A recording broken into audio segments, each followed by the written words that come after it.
ॐ अखण्डमण्डलाकारं व्याप्तं येन चराचरम्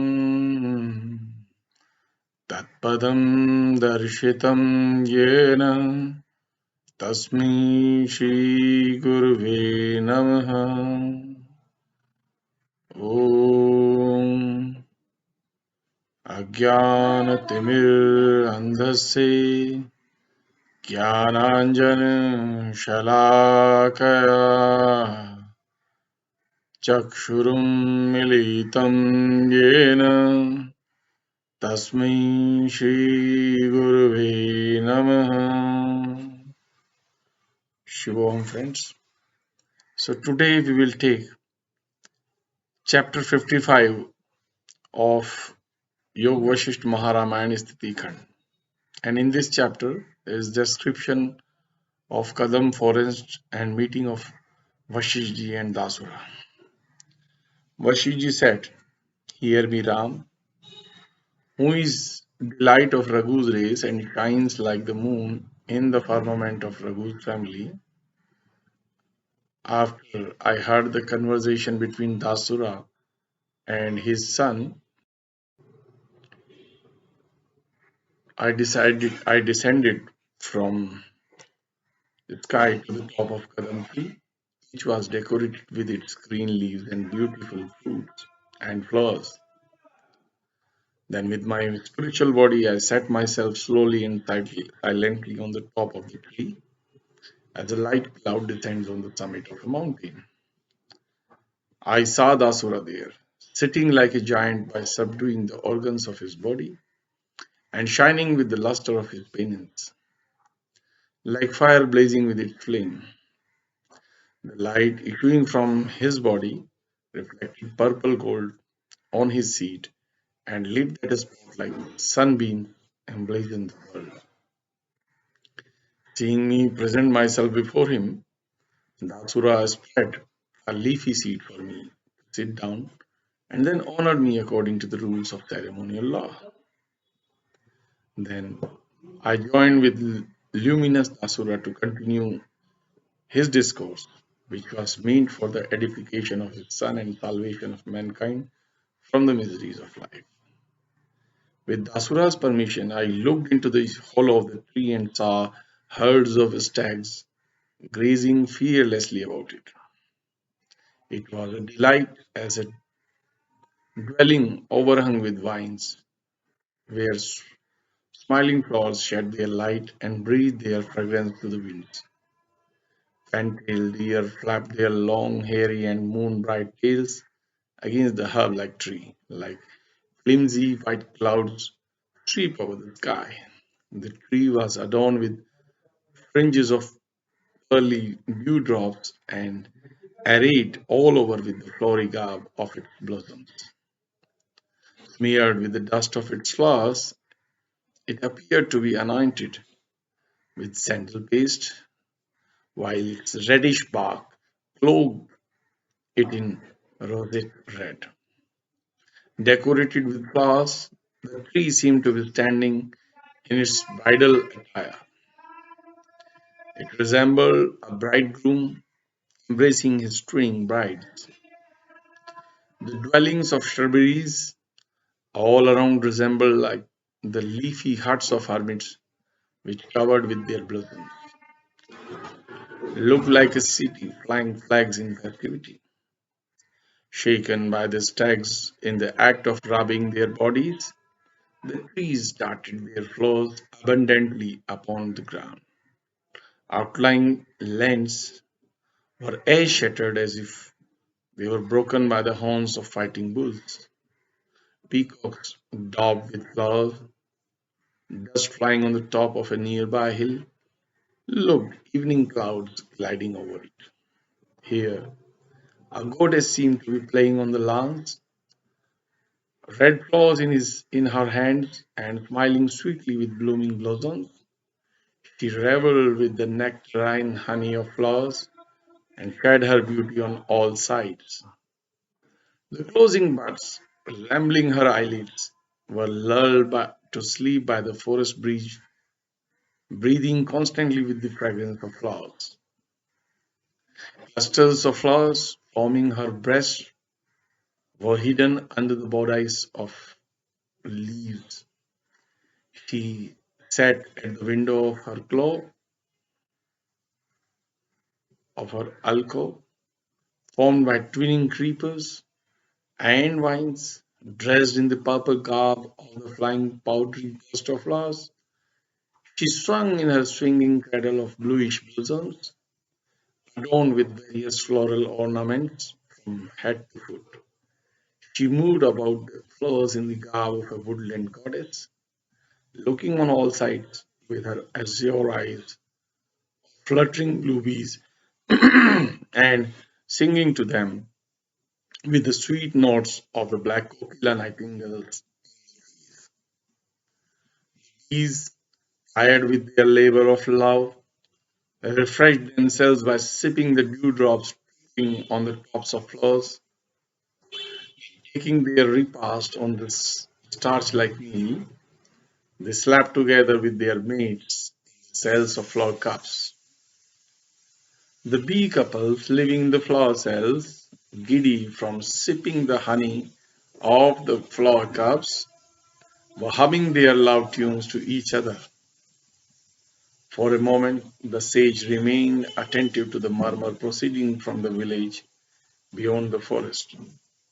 Now he listened with picked up ears to the busy buzz of blue bees and flies at a distance.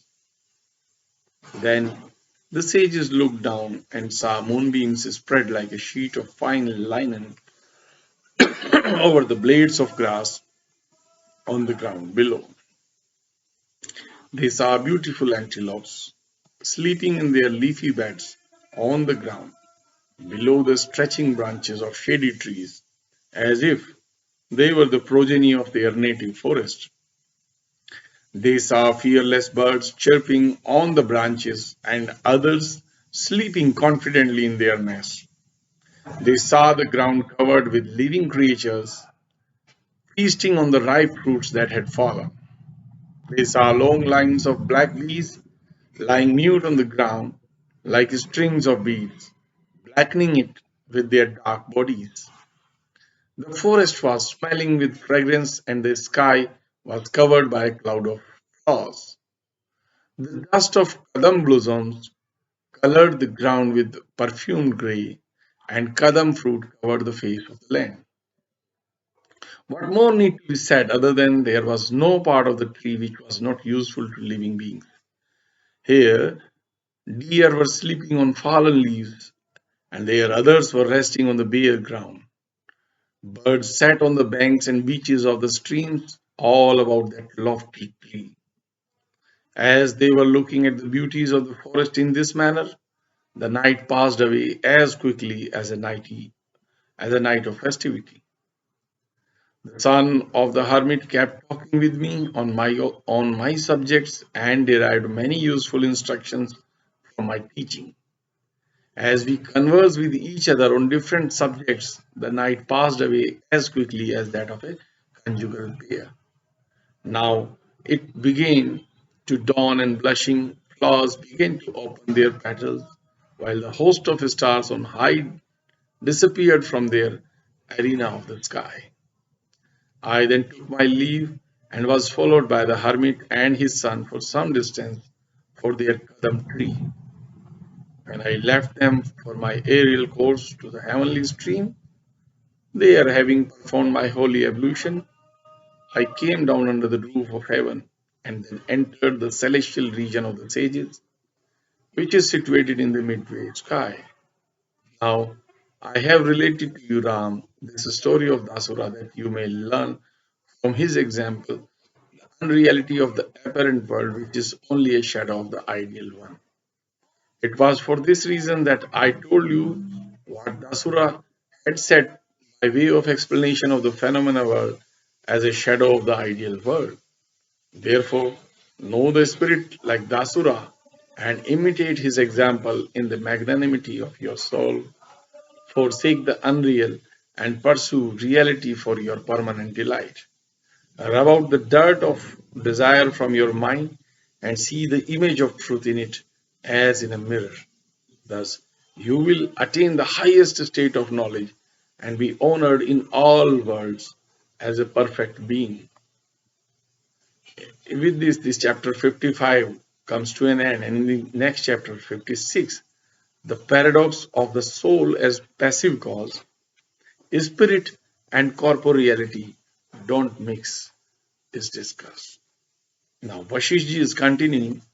Knowing the world to be a nothingness, you must cease to take any delight in it. For what reasonable being is there who would delight in its unreality? If you take the phenomenal world for a reality, you may continue to enslave yourself to the unreal material and lose the spiritual nature of your soul. If you know it to be a temporary existence, why should you take any interest in what is so frail and unstable rather than care for your immortal soul? The world is no substantial existence, nor are you, being of its emptiness. The world is only a clear reflection of the divine mind, extending over all infinity. The world is neither an agent nor is it the act of any agent. It is simply the reflection of the ideal without any agency of its own. Whether the world is with or without an agent, or has a maker or not, still you can't determine whether it is a real substance, except that it appears so to your mind. The soul is devoid of all organs of action and all its activity. It remains motionless and without action, as anything that is inactive and immovable. The world is the production of a fortuitous chance, and none but children place any reliance on it. The world is neither stable nor fragile, but it is mutable from one state to another. It is known to us by its repeated reproductions and visibility. It is neither everlasting nor a momentous thing. Its constant mutability contradicts its firmness, and its nothingness is opposed to its temporariness. If the soul is the active power without its organ of action, it must be unfailing and entire, because the continuance of its inorganic operations cannot weaken its powers. Therefore, there is an irresistible destiny which is absolutely overruling. The soul is the existence and non existence itself.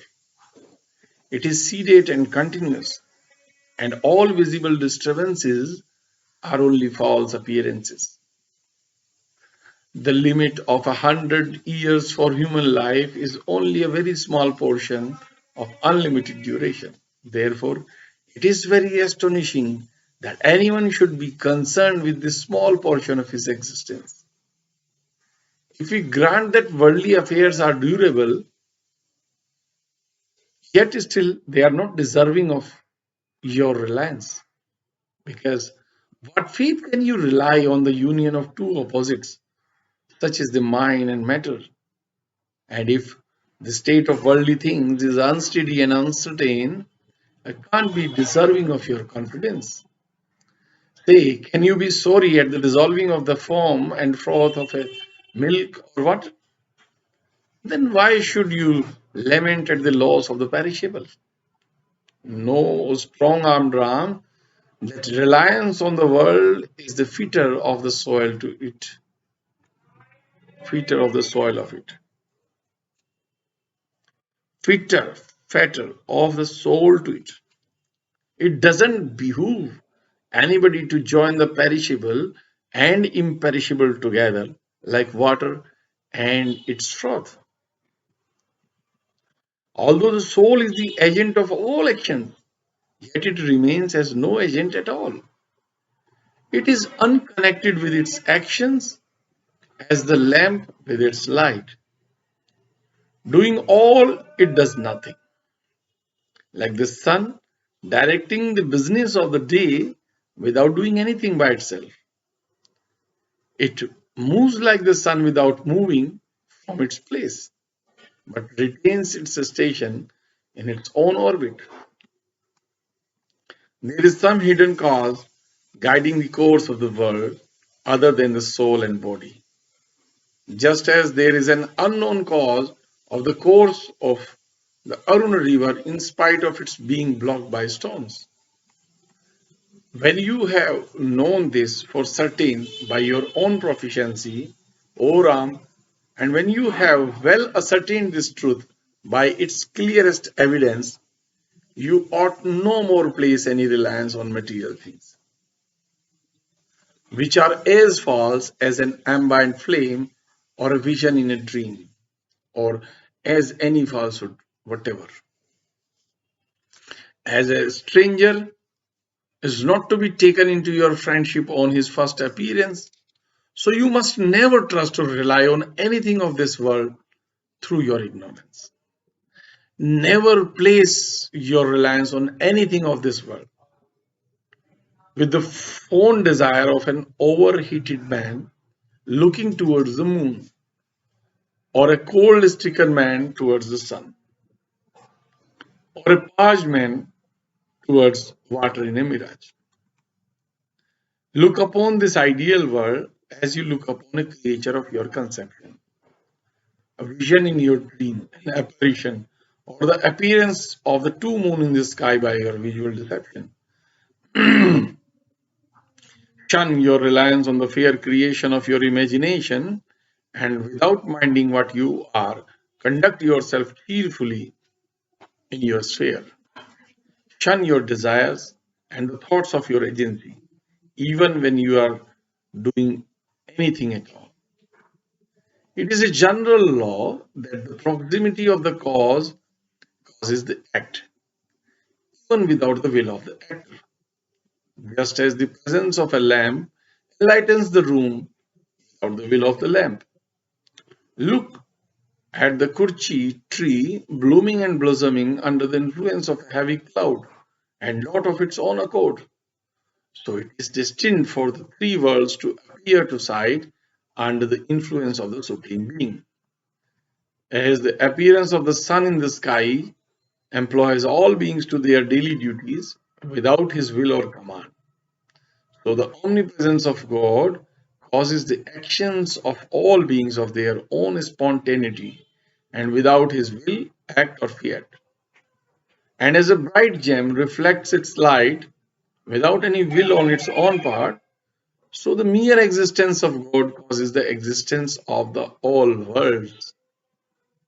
Thus, our causality and its lack, both situated in your soul, which therefore is called the cause of your actions, because of its presence in the body, but in no way its cause owing to its lack of the will.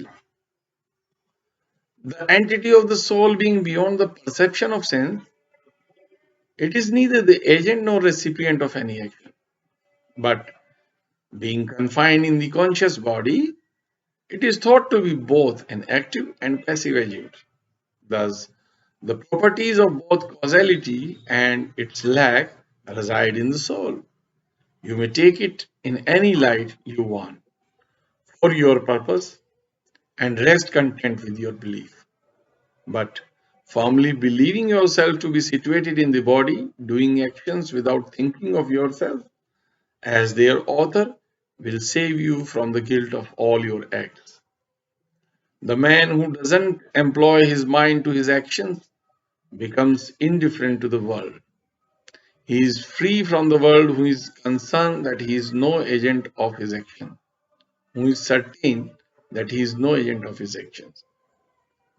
Whether a man is fond of his enjoyments or forsakes them in disgust, it is all the same to he who thinks himself to be no actor of them, but If you wish to remain Ram with your high ambition of doing everything in the world, that is also good, and you may try to do that. But if you wish to remain Ram with your high ambition of doing everything in the world, that is also good, and you may try to do that. But if I do not fall into such a great error as to have this high aspiration of yours, then I'm never liable to the passions of anger, enmity, and other violent emotions in this world. The bodies that we bear are nourished by some and burned by others, such being the state of our own being, and we have no cause for our joy or sorrow in it. Knowing ourselves to be the authors of our own happiness and misery, and knowing that we are the causes for the rise and dissolution of the world in our view, we have no reason to be joyful or sorry about it. When we have that sweet composer, which is a balm to all the diseases in our soul, then there is an end of the joys and sorrows of our own making. Fellow feeling for all living beings makes the best state of the mind.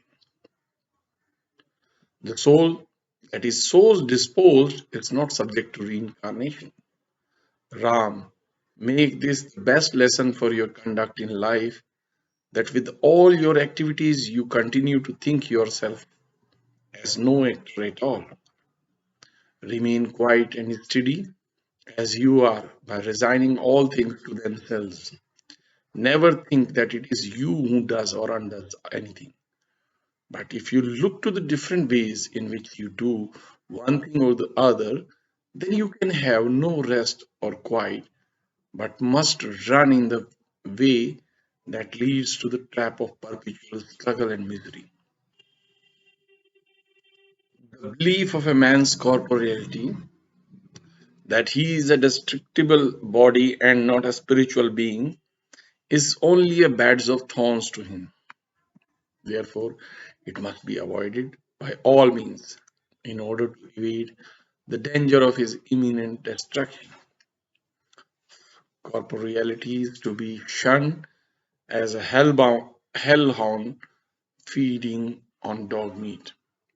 After the cloud of corporeality disappears from view, the light of spirituality will appear. After the clouds of corporeal desires disperse, the pure light of spirituality presents the appearance of bright moonbeams of holiness. It is by the help of this light that the spiritual person is able to steer across the ocean of this world. Ram, remain in that best and blessed state in which the wisest, best, and holiest of men have found their rest. It is the constant habit of thinking yourself as nothing and not doing anything, or that you are all things and are doing everything as the Supreme Soul knows itself to be, or that you are some person having a personality of your own and yet nobody. So, with this, chapter 56 also comes to an end, and in the chapter 57, the next one, the question of duality again deferred. First, avoid desire. Ramji said, your words, O Brahmin, are true and well spoken. I find the soul to be the inactive agent of actions, the impassive recipient of their effects, and the spiritual cause of the corporeal. I found the soul to be the sole lord of all and omnipresent in its course. It has the nature of consciousness and the form of transparency. It resides in all bodies, and as the five elements compose the bodies of land and sea, now I came to understand the nature of Brahma. I am pacified by your speech as the heated mountain is cooled by rainwater. From its seclusion and unwillingness, the soul neither does nor receives anything, but its universal action of pervading makes it both. From its seclusion and unwillingness, the soul neither does nor receives anything. But its universal action of pervading makes it both the actor and sufferer. But sage, there is a question too vivid and irritating in my mind. I pray you remove it by your enlightened speech, as moonbeams dispel the darkness of the night. Tell me, sage, where do these dualities come from? There is the reality of one and the unreality of the other, and that this is I and that this is not me. If the soul is one and indivisible, how is this one thing and that another, there being but one self existent and self evident soul from the beginning, how does it become subject to these opposites? Like the bright disk of sun comes to be hidden under clouds. But she didn't answer. Ram, I will give the correct answer to this question of yours when I come to my conclusion. Then you will learn the cause of these dualities. Ram, you will not be able to comprehend my answers to these questions until you become acquainted with my solution to the question of liberation. Only an adult youth can appreciate the beauty of a love song. So it is that only a holy man can grasp the sense of what I say about these abstruse subjects. Sayings of such great importance are as fruitless with ignorant people as a work on erotic subject is useless to children. There is a time and a season for every subject for man, just as autumn produces the harvest and not spring. The preaching of a sermon is selectable for old men like fine colorings are suitable for clean canvas. So a spiritual discourse of deep sense suits one who has known the spirit. A little earlier I mentioned something which may serve to answer your question, although you have not fully comprehended its meaning. When you come to know the spirit in your own spirit, you will doubtlessly come to find the answer to your question by yourself. I will fully expound on the subject of your question at the conclusion of my argument when you have arrived at a better knowledge of these things. The spiritual man knows the spirit in his own spirit, and it is the good grace of Supreme Spirit to manifest itself to the spirit of the spiritual man. Ram, I have already described the argument concerning the agency and inertness of the soul, yet it is your ignorance of this doctrine that makes you foster doubts. The man bound to his desires is a bondman, and one freed from them is said to be set free from his slavery. Cast away your desires, and you will have no cause to seek freedom. First, forsake your foul desires, then be free from your desire of worldly possessions. Then foster your better wishes, and at last incline to your pure and holy learnings. After having conducted yourself with pure desires, get rid of even these at the end. Then, being freed from all desires, be inclined towards and united with your intellect. Then renounce your intellectual propensity together with your mental and conscious inclinations. And finally, having reached the state of settled tranquility, get rid of your mind also in order to set yourself free from all other desires. Being an intellectual being and continue to breathe your vital breath, but keep your imagination under control and take no account of the course of time or the revolution of days and nights. Forsake your desires for the sake for the object of sense and root out your sense of individual ego, which is the root of desire. Let your understanding be calm and quiet, and you will be honored by all. Drive away all feelings and thoughts from your heart and mind, for he who is free from anxieties is superior to all. Let a man practice his samadhi trance or other sorts of intense meditation or not. He is reckoned to have obtained his liberation, whose elevated mind has lost its reliance on worldly things. The man devoid of desires has no need to observe or avoid pious acts. The freedom of his mind from dependence on anything is sufficient for his liberation. A man who have well studied the scriptures and discussed about them in conversation, yet he is far from perfection without perfect renunciation and silence. There are men who have examined everything and wandered in all parts of the world, but there are few who have known the truth. Of all things observed in the world, there is nothing that may be truly desirable and is sought after by the wise. All these excitement of the world and all the pursuits of man tend only towards the support of animal body. There is nothing in the world that leads to the edification of the rational soul. Search all over this earth, in heaven above and in the infernal regions below, and you will find only few people who have known what is worth knowing.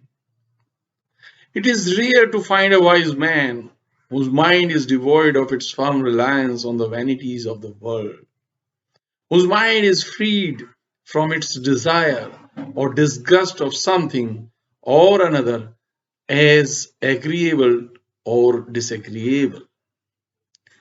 A man may be lord of the world, or he may pierce through the clouds and search heaven, yet he cannot enjoy the solace of his soul without his knowledge of it. I admire those high minded men who have bravely subdued their senses. It is from them that we have the remedy to remove the curse of our repeated births. I see every place filled by the five elements, and a sixth is not to be seen anywhere in the world. Such being the case everywhere, what else can I expect to find in earth or heaven or in the regions below? A wise man, relying on his own reason and judgment, steps out from the abyss of this world as easily as he leaps over a ditch. But he who has cast aside his reason finds the world as wide as the broad ocean. The man of enlightened understanding looks upon this globe of the earth like the bulb of a Kadam flower, round as an apple or a ball. He neither gives nor receives nor wants anything in this world. Shame on the foolish who fight for this tiny piece of earth and wage warfare, destroying millions of their fellow creatures. How can anyone live and enjoy the blessings of this world for a whole culp when he cannot escape the sorrow consequent on the loss of all his friends during that period? He who has known the self has no craving for heavenly bliss within himself because he knows his gain of all the three worlds can never lead to the standing of his soul. But the avaricious are not content with all they have, and like the body of this earth is not full with all its hills and mountains and surrounding seas. There is nothing in this earth or in the upper and lower world which is of any use to the sage acquainted with his spiritual knowledge. The mind of the self knowing sage is one vast expanse like the spacious sky. It is tranquil and sedate and unconscious of itself. It views the body as a network of veins and arteries, pale and white as frost, and all cellular within. It sees the mountains floating like foam on the surface of transparent ocean of Brahma. It looks upon consciousness as blazing brightly like the sun over the mirage of existence. It finds the nature of the soul to be as extensive as the ocean, containing creation as its waves. It considers the all-pervasive soul to be like a big cloud raining down in showers of scriptures and knowledge. Fire, moon and sun, as every opaque atom in nature, appear as fuel in a furnace that needs to be lit by the blaze of the intellect. All embodied souls of men, gods and demigods, rove in the wilderness of the world, feeding upon their fodder of food like deer grazing in their pasture. The world is a prison house in which everyone is a prisoner with his wearisome body.